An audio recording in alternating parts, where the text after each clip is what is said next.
जय श्री राधे, जय श्री कृष्ण। यहाँलाई स्वागत छ मेरो युट्युब च्यानल एस्ट्रोलोजी कन्सल्टेन्ट नेपालमा। म हजुरहरूको साथमा ज्योतिषी कमल पौडेल उपस्थित भएको छु।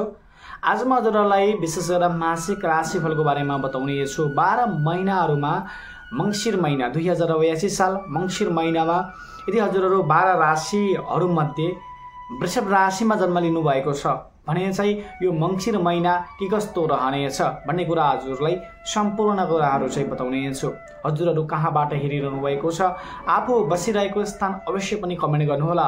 कुन ठाउँबाट, देश विदेश कुन ठाउँबाट हेरिरहनु भएको छ अवश्य पनि कमेन्ट गरिराख्नु होला। यदि हजुरहरूको मनमा जिज्ञासाहरू छन् भने चाहिँ आफ्ना जिज्ञासाहरू पनि राख्न सक्नुहुनेछ। र यदि हजुरहरूलाई कुण्डली हेराउन चाहनुहुन्छ, जीवनमा आइपरेका समस्याहरूको बारेमा बुझ्न चाहनुहुन्छ, यदि कुण्डली हेराउने इच्छा छ भने चाहिँ स्क्रिनमा रहेको नम्बरबाट हामीलाई व्हाट्सएपमा डाइरेक्ट कल पनि गर्न सक्नुहुनेछ आफ्नो जिज्ञासाहरू राख्नको लागि। र साथसाथै अब धेरैजनाको प्रश्न के रहन्छ भने यो समयमा वैदेशिक यात्रा के छ, सरकारी जागिरको लागि के छ, हैन, प्रेम सम्बन्ध, वैवाहिक सम्बन्ध, बिजनेस व्यापार, पढाइ, स्टुडेन्टहरूको लागि पढाइ स्टडी कस्तो रहनेछ, यस्ता कुराहरू चाहिँ बढी म्याक्सिमममा यस्ता क्वेसनहरू चाहिँ बढी आउँछन्। आज म हजुरहरूलाई यिनै प्रश्नहरूलाई, यिनै क्वेसनहरूलाई लिएर हजुरको जीवनमा के कस्तो रहला त यो एक महिना, कसरी हामीले चाहिँ यो कुराहरूलाई चाहिँ अगाडि बढाउने भन्ने कुराहरू चाहिँ हजुरहरूलाई बताउने छु। यो समय के गर्ने, कसरी गर्ने र कहिले गर्ने भन्ने कुराहरू पनि आउँछ। यो समयमा कुन तरिकाले गर्ने र गर्दाखेरि के कुरा ध्यान दिने भन्ने कुराहरू विशेष ख्याल गर्नुपर्ने हुन्छ। एक महिनाले हजुरको जीवनमा धेरै चेन्जहरू पनि आउन सक्छ। जुन एक महिना मासिक राशिफल भनेको चाहिँ महिना, एक महिनासम्मको जुन हजुरको जीवनमा पर्ने प्रभाव छ, यो प्रभाव कस्तो रहनेछ, नेगेटिभ प्रभाव छ या चाहिँ पोजिटिभ प्रभाव छ, किनकि ग्रहको तत्त्वहरूले चाहिँ हजुरको पोजिटिभ या चाहिँ नेगेटिभ प्रभावमा असर पार्ने हो। आज म त्यसै कुरामा चाहिँ बताउने छु। सर्वप्रथम मासिक राशिफल भन्दा सूर्यदेवको ठुलो भूमिका हुन्छ। सूर्यदेवले राशि चेन्ज गर्नुभएको छ, तुला राशिलाई छोडेर वृश्चिक राशिमा जानुभएको छ र साथसाथै मङ्गल ग्रह पनि वृश्चिक राशिमै हुनुहुन्छ। बुध र शुक्र ग्रह चाहिँ हजुरको तुला राशिमा हुनुहुन्छ। यी 4 ग्रहको ठुलो भूमिका हुन्छ मासिक राशिफलमा। यिनैको आधारमा हजुरको जीवनमा के कस्तो प्रभाव पर्नेछ भन्ने कुराहरू चाहिँ बताउने छु। हजुरको राशिको स्वामी यानि कि वृषभ राशिमा जन्म लिनु भएको छ र हजुरको राशिको स्वामी चाहिँ शुक्रदेव हुनुहुन्छ। शुक्रदेव हजुरको राशिको स्वामी र साथसाथै यो समयमा हजुरको आफ्नो राशिको स्वामी चाहिँ षष्ठम भावमा गएर चाहिँ विराजमान हुनु भएको छ। षष्ठम भावमा गएर विराजमान हुनु भएको छ। यसको असर हजुरलाई यो समयमा ग्रहले चाहिँ प्रतिस्पर्धामा अगाडि बढ्नु भनेर देखाइदिन्छ। पहिलो नम्बरमा कुनै पनि कम्पिटिसनसँग नडराउनु। हजुरको जीवनमा अलिक च्यालेन्ज आउन सक्छ। यो समय अलिकति प्रतिस्पर्धा गर्नुपर्ने हुनुपर्छ भन्ने कुराहरू पनि देखाइदिन्छ। र दोस्रो कुरा, यदि योसँग हजुर टच हुनु भएन भने के हुन्छ त, स्वास्थ्यमा समस्या, किनकि षष्ठम भाव भनेको रोग हो। रोगको बाटोतिर यानि कि कुनै रोगले हजुरलाई ग्रस्त बनाउन सक्छ, हैन, जस्तै शरीरमा पिसाबको कमी हो, पानीको कमी हुने, पिसाबमा खराबीहरू देखिने, यहाँ चाहिँ ज्वरो आउने, यस्ता विभिन्न किसिमका रोगको लग्नको मालिक रोगतिर गएर ढलिरहेको छ। दोस्रो कुरा, यो पनि भएन भने के हुन्छ त भने लग्नको मालिक ऋणमा गएर बसिरहेको छ। षष्ठम भाव भनेको ऋण पनि हो। हजुरको ऋणको शिकार हुनुपर्ने, यानि कुनै न पैसाको कारणले, षष्ठम भाव भनेको पैसाको कारणले हजुरलाई चाहिँ कुनै न कुनै बाटोहरू चाहिँ अपनाउनु पर्ने, या चाहिँ कसैलाई पैसा दिनुभएको थियो त्यो माग्नको लागि, या चाहिँ कसैलाई पैसा दिँदै हुनुहुन्छ यो समयमा, हैन, फस्नको लागि, आफू फस्सिनको लागि, यी विविध कुराहरू चाहिँ हजुरलाई चाहिँ देखाइदिइरहेको छ। अब षष्ठममा शुक्र ग्रह इन्जोयको बाटो छ। हजुरको यो टाइममा अलिकति केही कतै घुम्न जान्न भन्ने कुराहरू पनि सोच बढ्न सक्छ र अलिकति साथी सङ्गतको विशेष रूपले हजुरहरू मिलेर कतै पिकनिकको जाने, हैन, समूह भएर के शुक्र बुध भनेको चाहिँ एउटा इन्जोयको बाटोतिर पनि ग्रहले चाहिँ लिएर जान खोजिरहेको हुन्छ।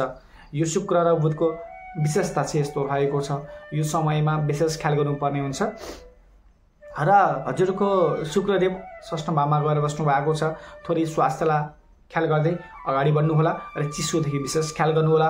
र सूर्यदेव हजुरको राशिदेखि सप्तम भावमा गएर विराजमान हुनुभएको छ। सप्तम भाव भनेको चाहिँ पार्टनर यानि कि हजुरको वाइफ, हैन भनौँ एक हिसाबले या चाहिँ पार्टनरसिपमा कुनै पनि बिजनेस व्यापार गरिरहनु भएको छ भने त्यो कुरालाई के कस्तो रहनेछ भन्ने कुराहरू पनि देखाइदिइरहन्छ र विशेष सर्वप्रथम स्टुडेन्टहरूको लागि यो समय मध्यम खालको छ। स्टुडेन्टहरूले पढ्ने कुराहरूको लागि ग्रहले सपोर्ट गरिरहेको छ। बाँकी कुरा हजुरको लग्नको मालिक षष्ठ भावमा गए जानु भनेको स्वयंमा आलस्यपन बढी जाने, पढाइमा भन्दा बाहिरतिर बढी सोचहरू चाहिँ जाने, जस्तै घुम्नमा कतै जानमा हैन या चाहिँ कुनै कुराहरूमा चाहिँ सोचहरू चाहिँ बढी जाने, यस्ता कुराहरू पनि देखाइदिइरहेको हुन्छ। र स्टुडेन्टहरूको लागि चाहिँ मध्यम छ भने दोस्रो कुरा रहेको छ हजुरको सप्तम भावमा गएर मङ्गल ग्रह गएर विराजमान हुनु भएको छ। मङ्गल ग्रह सप्तम भावमा हुनु भनेको दाम्पत्य जीवनको लागि असर पार्ने कुराहरू हुन्छ। दाम्पत्य जीवनमा समस्याको अलिकति झै झगडाका कुराहरू देखिने, यानि कि कुनै पास्टका कुराहरूले हजुरको जीवनमा समस्याहरू चाहिँ अडचनहरू चाहिँ आउन खोज्ने कुराहरू पनि देखाइदिइरहेको छ। र यो समयमा यदि कुनै पनि बिजनेस व्यापारहरू गरिरहनु भएको छ, पार्टनरसिपमा गरिरहनु भएको छ भने त्यो कुराहरूमा पनि समस्या दिनेछ। विशेष ख्याल गरेर अगाडि बढ्नुपर्ने हुन्छ। सूर्यदेव साथसाथै सप्तम भावमा गएर विराजमान हुनुभएको छ। यो समय जो व्यक्ति इक्जाम दिँदै हुनुहुन्छ त्यो पनि सरकारी पक्षतिर जस्तै लोकसेवा, शिक्षक सेवा, कुनै पनि निकायतिर इक्जाम दिँदै हुनुहुन्छ भने उहाँहरूको लागि समय बेस्ट रहनेछ। र हजुरलाई सरकारको सपोर्ट चाहिएको छ, कुनै मुद्दामा मामलामा लडिरहनु भएको छ हैन भने यो समयले हजुरलाई चाहिँ साथ सपोर्ट चाहिँ दिनेछ। यो समयमा गरेका कार्यहरू चाहिँ हजुरको जीवनमा पक्कै पनि हजुरको पक्षमै रहनेछ भनेर पनि देखाइदिइरहेको छ। हजुरको कुरा गर्ने हो भने चाहिँ हजुरको माताको स्वास्थ्यमा समस्या देखाइदिन्छ। यो समयले हजुरको माताको स्वास्थ्यमा समस्याको कुरा आउँछ। अब सूर्यदेव सप्तम भावमा गएर बस्नु भएको छ। यदि हजुरहरूको नयाँ साथ सपोर्ट मिल्ने केही गर्छु भन्दा साथ सपोर्ट चाहिँ देखिरहेको छ। बट कस्तो हुन्छ भने चाहिँ हजुरले यो समयमा आफूलाई पनि चिन्न सक्नुहुन्न। दोस्रो कुरा भनेको चाहिँ हजुर दोस्रो व्यक्तिलाई पनि चिन्न सक्नुहुन्न, किनकि हजुरमा यो समयमा इगो भरिएको हुन्छ। नचाहिने इगोहरू चाहिँ भरिरहेको हुन्छ, रिस भरिरहेको हुन्छ हैन। समयलाई स्वयंलाई बुझ्न हजुर सक्नुहुन्न, जसको कारण कुनै अपर्च्युनिटीहरू हजुरको हातबाट चाहिँ फुत्किनेछ। हजुरको धेरै कुराहरू त आफ्नो रिस, राग, द्वेष यी कुराहरूले चाहिँ बिगारिरहेको हुन्छ।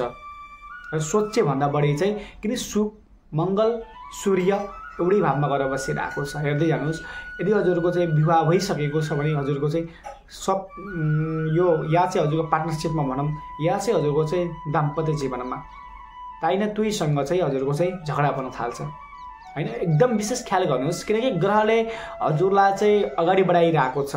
हजुरले कुनै चिज हुन्छ भने चाहिँ इभेन्ट हुँदाखेरि हजुरलाई थाहै हुँदैन, कुनै न कुनै कारणवश चाहिँ हजुरलाई चाहिँ निम्ताइरहेको हुन्छ। हजुरले ग्रह चिना हेर्नुको अर्थ के हो भने चाहिँ यस्तो भइरहेको छ भने मेरो ग्रहले भइरहेको हो भन्ने कुराहरू चाहिँ हजुरले बुझ्नु पर्यो क्या। त्यो कुराहरू देखिरहेको छ।